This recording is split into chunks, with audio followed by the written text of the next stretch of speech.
பழவேற்காடு முகத்துவாரத்தில் கடல் சீற்றம் காரணமாக படகு கவிழ்ந்து கற்கள் மீது மோதி இரண்டாக உடைந்தது. 3 மீனவர்கள் அதிர்ஷ்டவசமாக உயிர் தப்பினர். திருவள்ளூர் மாவட்டம் பழவேற்காடு சுற்றியுள்ள 30க்கும் மேற்பட்ட மீனவ கிராம மக்களில் ஒரு தரப்பினர் பழவேற்காடு ஏரியிலும் மற்றொரு தரப்பினர் கடலிலும் மீனவர்கள் மீன்பிடி தொழில் செய்து வந்தனர். வைரவன்குப்பத்தை சேர்ந்த இளங்கோ என்ற மீனவர் மேலும் இருவருடன் தமது படகில் கடலுக்கு மீன்பிடிக்க இன்று அதிகாலை புறப்பட்டு சென்றார். பழவேற்காடு ஏரியிலிருந்து முகத்துவாரம் வழியாக கடலுக்கு செல்ல முயன்றபோது கடல் சீற்றம் காரணமாக அலையில் சிக்கிய படகு கவிழ்ந்தது. மேலும் அங்கு முகத்துவார பணிகளுக்காக கொட்டப்பட்டிருந்த கற்கள் மீது மோதியதில் படகு இரண்டாக உடைந்தது. படகிலிருந்த மீன்பிடி வலைகளும் கடல் அலையில் அடித்து செல்லப்பட்டன.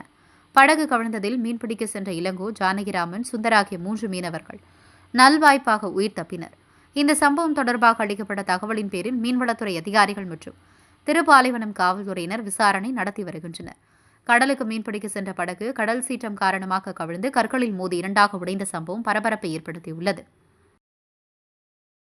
உடனுக்குடன் செய்திகளை தெரிந்து கொள்ள தமிழ்நாடு 24 நியூஸ் சேனலை சப்ஸ்கிரைப் செய்யுங்கள். லைக், ஷேர் பண்ணுங்க. நன்றி.